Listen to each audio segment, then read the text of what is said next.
Hello, in this video I'm gonna show you how to install Firefox browser on your OUKITEL OKT1.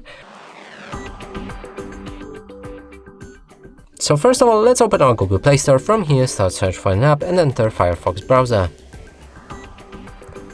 Hit the search button, select this app and install it.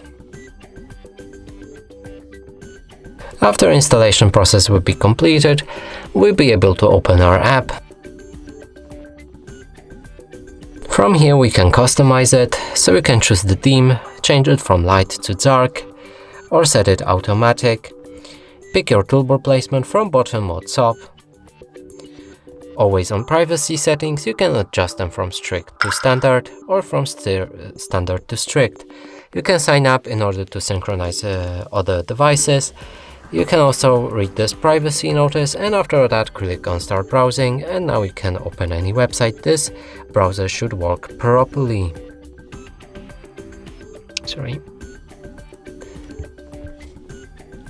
And that's it for this video. Hope you like it. Please consider subscribing to our channel, leave a like and a comment below.